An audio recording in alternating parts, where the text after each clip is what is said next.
बुद्धं शरणं गच्छामि, धम्मं शरणं गच्छामि,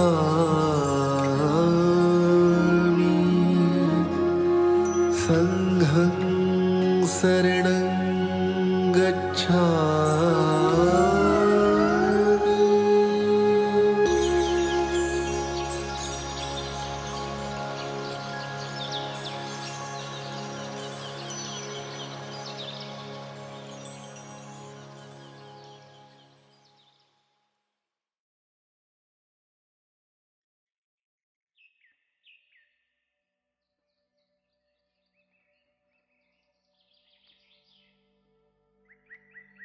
अगले दिन सवेरे ही स्वास्ति भैंसों को चराने के लिए ले आया।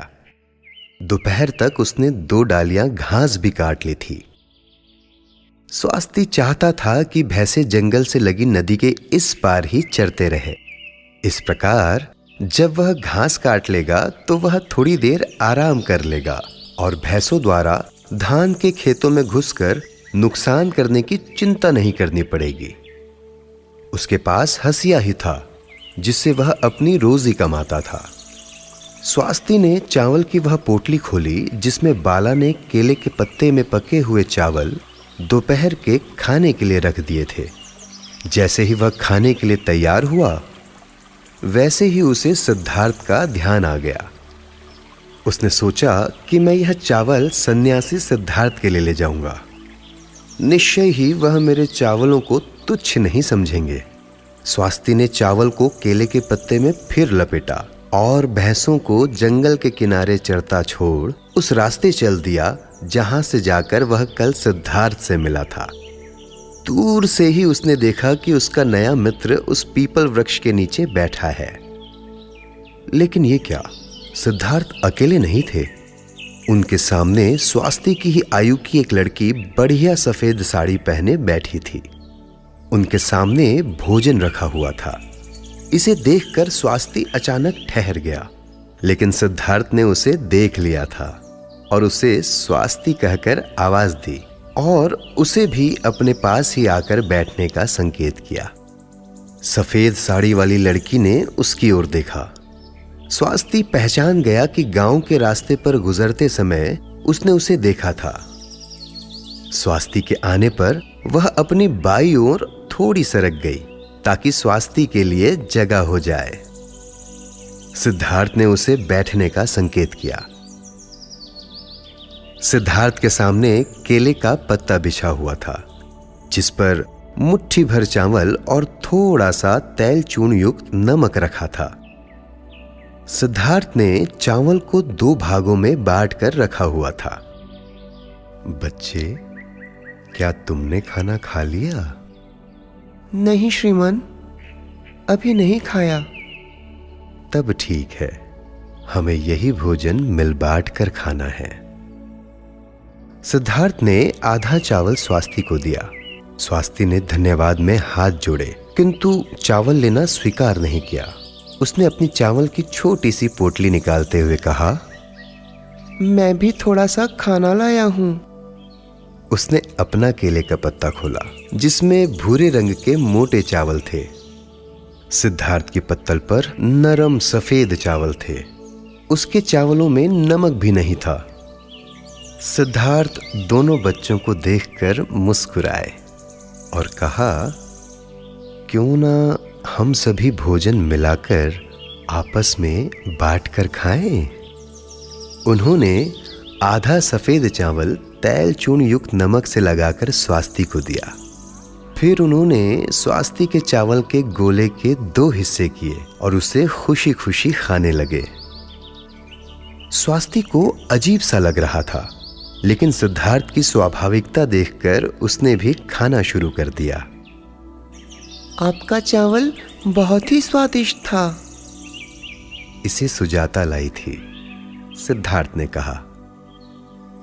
ओह, तो इस लड़की का नाम सुजाता है। स्वास्ति ने सोचा। वह उम्र में स्वास्ति से 1-2 साल बड़ी लग रही थी। उसकी बड़ी बड़ी काली काली आंखों में खूब चमक थी। स्वास्ति ने बीच में खाना रोककर कहा, मैंने पहले भी तुम्हें गांव के रास्ते पर देखा था, किंतु ये नहीं जानता था कि तुम्हारा नाम सुजाता है। हाँ, मैं सुजाता हूँ और उरुबेला गांव के प्रधान की बेटी हूँ। तुम्हारा नाम स्वास्ति है ना? गुरु सिद्धार्थ मुझे अभी अभी तुम्हारे विषय में ही बता रहे थे। फिर कोमलतापूर्वक कहा, सन्यासी को श्रीमन कहने की अपेक्षा गुरुदेव कहना अधिक ठीक होगा। स्वास्ति ने स्वीकृति में सिर हिला दिया। सिद्धार्थ मुस्कुराए। तब ठीक है, मुझे तुम दोनों को परस्पर परिचित कराने की जरूरत नहीं रही। बच्चों, तुम जानते हो कि मैं भोजन करते समय मौन क्यों रहता हूं?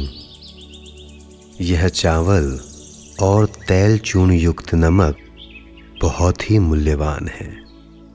मैं इन्हें चुपचाप खाना पसंद करता हूं ताकि मैं इनका पूरा स्वाद आत्मसात कर सकूं। सुजाता, क्या कभी तुमने ये भूरे मोटे चावल खाए हैं?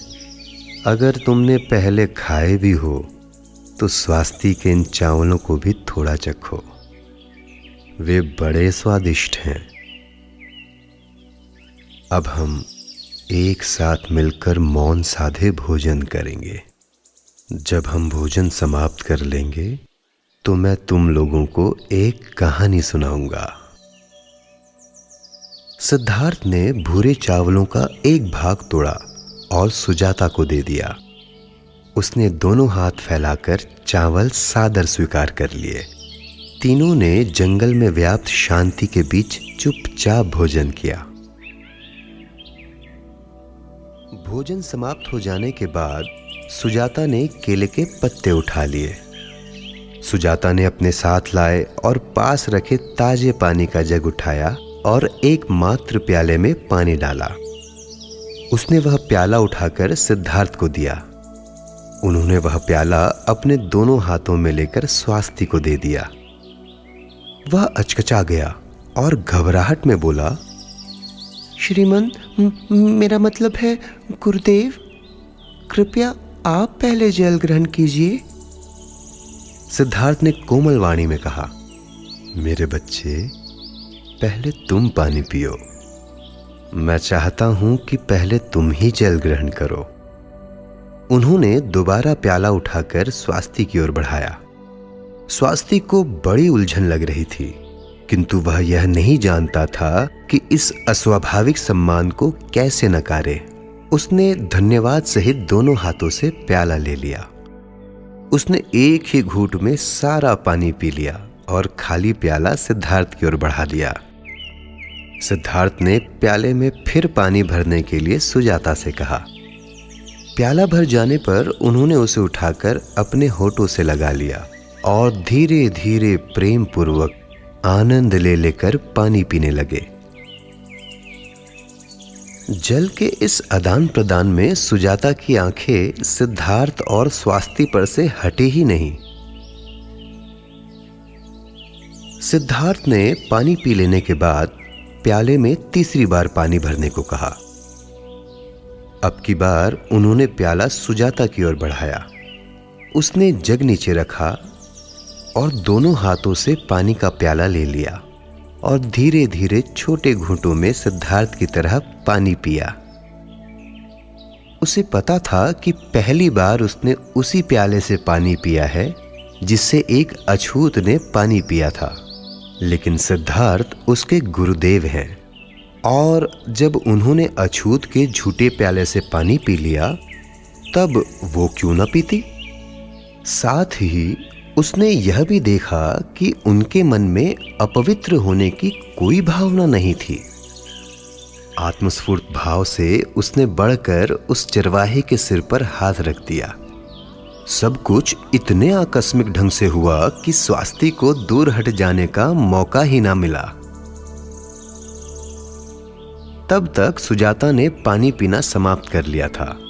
उसने खाली प्याला जमीन पर रख दिया और साथ बैठे दोनों व्यक्तियों की ओर देखकर मुस्कुरा दी। सिद्धार्थ ने सिर हिलाया।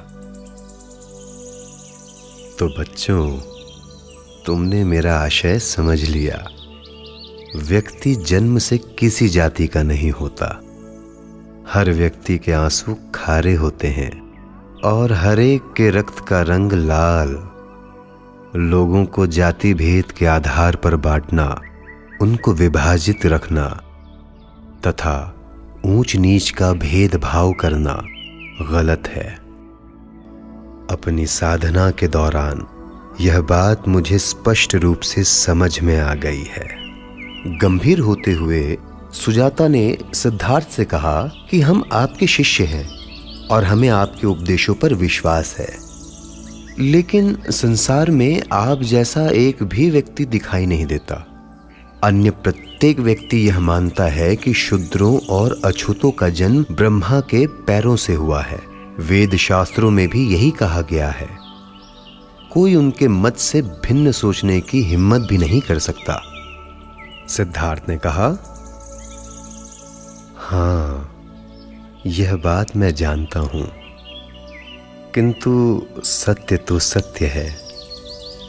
चाहे कोई उस बात पर विश्वास करे या ना करे, भले ही लाखों करोड़ों लोग किसी भी झूठ पर विश्वास करे, किंतु झूठ झूठ ही रहेगा।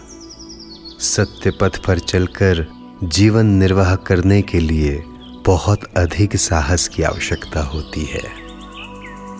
इस सिलसिले में मैं अपने बचपन की एक घटना तुम लोगों को सुनाता हूं।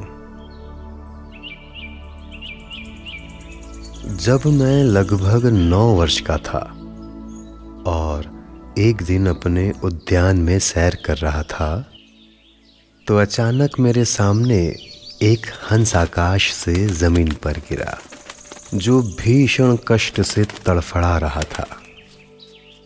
मैंने दौड़कर उसे उठाया तो देखा कि उसके एक पंख में एक तीर गहरा घुसा हुआ है।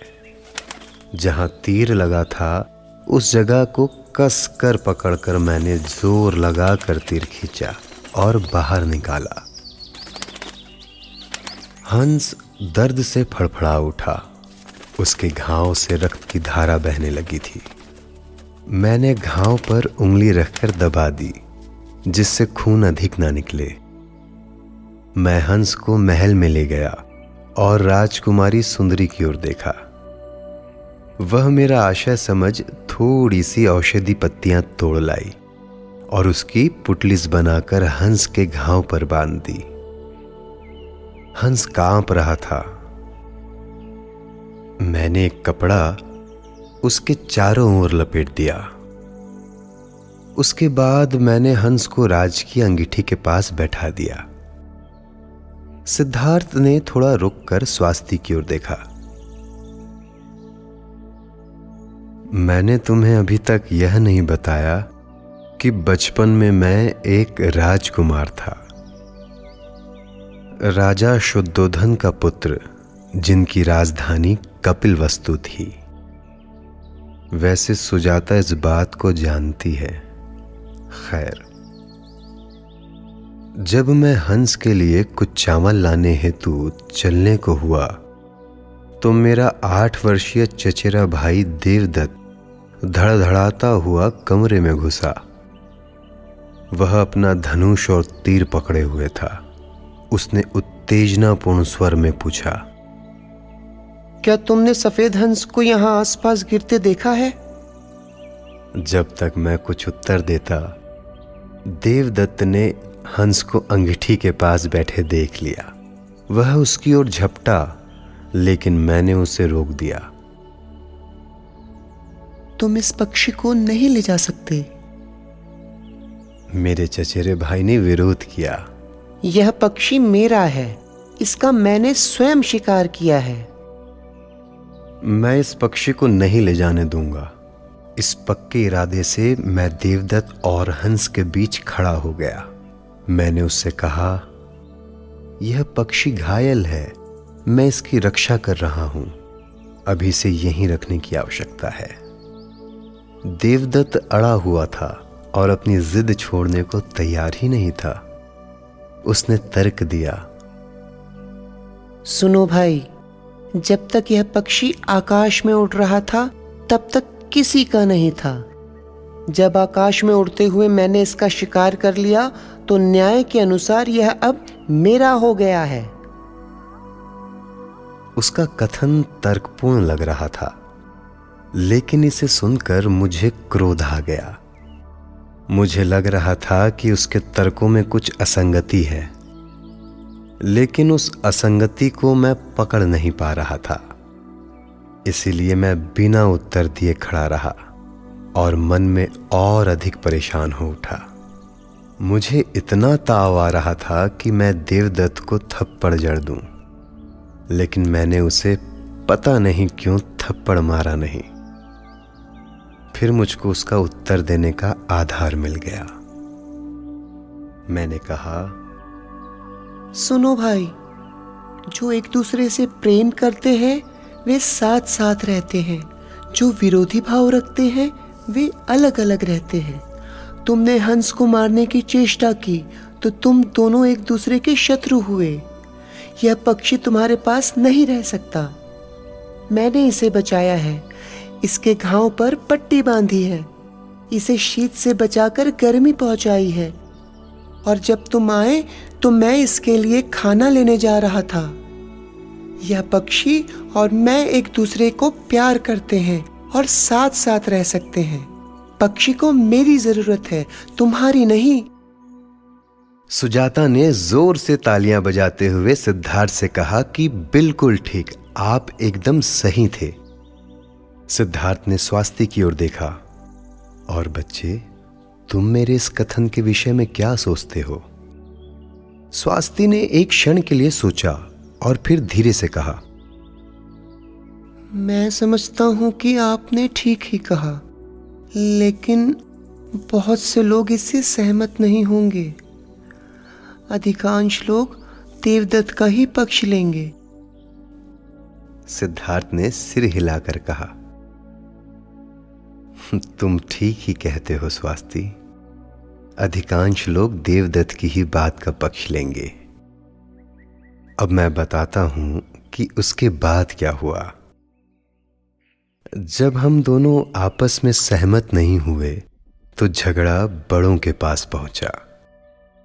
उस दिन महल में दरबार लगा हुआ था, इसीलिए हम न्यायालय कक्ष में जा पहुंचे, जहां सब विशिष्ट लोग मौजूद थे। मैं हंस को गोद में लिए था और देवदत्त धनुष और बाण लिए हुए था। हमने अपनी समस्या मंत्री परिषद के समक्ष रखी और उनका निर्णय जानना चाहा। राजकाज रुक गया था क्योंकि वे हमारी उक्तियां सुन रहे थे। पहले देवदत्त ने अपना पक्ष प्रस्तुत किया और बाद में मैंने। उन्होंने विस्तार से इस पर विचार विमर्श किया, किंतु किसी निर्णय पर नहीं पहुंचे। बहुमत देवदत्त के पक्ष में झुकता दिख रहा था, तो मेरे पिता राजा ने कई बार खासा। सभी मंत्रियों ने एकदम बोलना बंद कर दिया। मंत्रियों ने मेरी उक्ति का समर्थन किया और निर्णय दिया कि पक्षी मुझे दे दिया जाए। देवदत्त गुस्से में तिलमिला रहा था, लेकिन इस निर्णय के आगे वह कुछ नहीं कर सकता था। पक्षी मुझे मिल गया, किंतु मैं वास्तव में प्रसन्न नहीं था। मैं उस समय छोटा ही था, किंतु मुझे लगता था कि मेरी विजय सम्मानजनक नहीं थी। वह पक्षी मुझे इसलिए दे दिया गया था क्योंकि मंत्रीगण मेरे पिता को प्रसन्न करना चाहते थे, ना कि इसलिए कि उन्हें मेरा कथन सत्य लगा था। बड़े खेद की बात है। सुजाता ने कहा और अप्रसन्न दिख पड़ी। हाँ, खेद की तो बात थी। मैंने पक्षी की ओर अपना ध्यान मोड़ा और इस बात से राहत मिली कि हंस की जान बच गई थी, वरना निश्चय ही इसे मारकर पका खा लिया गया होता। इस संसार में चंद लोग ही ऐसे हैं जो मन में करुणा का भाव रखते हैं, अन्यथा हम एक दूसरे के प्रति क्रूर और निर्दयी है। शक्तिशाली सदैव ही दुर्बल को सताते हैं। मैं अब भी मानता हूं कि उस दिन का मेरा तर्क सही था, क्योंकि वह तर्क प्रेम और समत्व भाव पर आधारित था। प्रेम और समझदारी से समस्त प्राणियों के कष्ट दूर हो सकते हैं। सत्य तो सत्य है, चाहे बहुसंख्यक लोग उसे स्वीकार करे या न करे। इसीलिए बच्चों, मैं तुमसे कहता हूं, जो ठीक है उसकी खातिर उठ खड़े होने और उसकी रक्षा करने की खातिर बहुत ही साहस की आवश्यकता होती है। गुरुदेव, उस हंस का क्या हुआ? सुजाता ने जिज्ञासा की। 4 दिनों तक मैं उसकी सेवा करता रहा। जब मैंने देखा कि उसके घाव भर गए हैं तो मैंने उसे छोड़ दिया और उसे चेतावनी दी कि वह उड़कर बहुत दूर चला जाए, ताकि वह फिर किसी का शिकार न हो पाए। सिद्धार्थ ने दोनों बच्चों की ओर देखा। उनके चेहरे शांत और गंभीर थे। सुजाता, अब तुम घर जाओ। तुम्हें समय रहते घर लौट जाना चाहिए, वरना तुम्हारी मां चिंता करने लगेगी। स्वास्ति, क्या अब समय नहीं हो गया कि तुम अपने भैंसों को देखो और अधिक घास काटो? कल तुम जो कुशा घास मुझे दे गए थे, उससे ध्यान करने के लिए बढ़िया आसन बन गया था। कल रात और आज सवेरे मैं उस पर बैठा था और मेरा ध्यान बहुत ही शांतिपूर्ण रहा। बहुत सी बातें मेरे समक्ष स्पष्ट हुई। स्वास्ति, तुमने मेरी बहुत मदद की। जैसे जैसे मेरी दृष्टि स्पष्ट होती जाएगी, मैं तुम दोनों के समक्ष अपनी साधना के अनुभव बताता जाऊंगा। अब मैं बैठकर ध्यान करूंगा। स्वास्ति ने उस घास को देखा जिससे सिद्धार्थ ने आसन बनाया था। हालांकि घास को कसकर बांधा गया था, किंतु स्वास्ति को लगा कि वह अभी सूखी नहीं है और उसकी अपनी सुगंध आ रही है। वह अपने गुरुदेव के लिए हर तीसरे दिन कुछ घास ले आया करेगा, ताकि वे उससे नया आसन बना लिया करे। स्वास्ति सुजाता के साथ ही उठ खड़ा हुआ और हाथ जोड़कर सिद्धार्थ को नमन किया। सुजाता अपने घर की ओर रवाना हो गई और स्वास्ति ने भैंसों को थोड़ा आगे हाँककर नदी के किनारे किनारे चरने के लिए छोड़ दिया।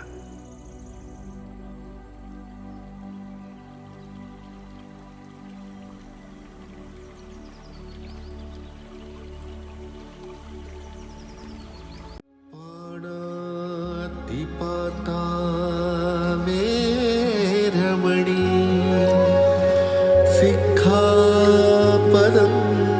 समादियामि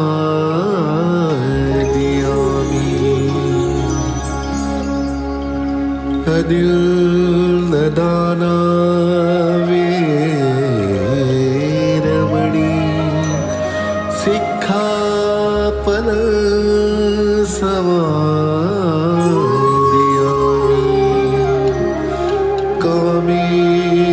सुमिच्छाचारा वेरमणि सिक्खापदं समाधियामि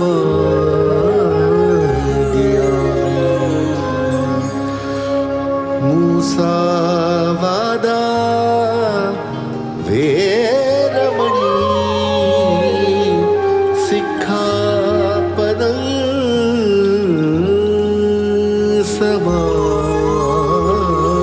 समादियामि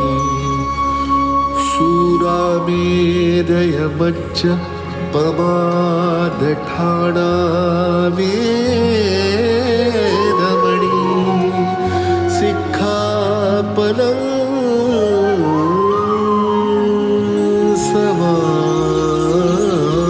समादियामि साधु साधु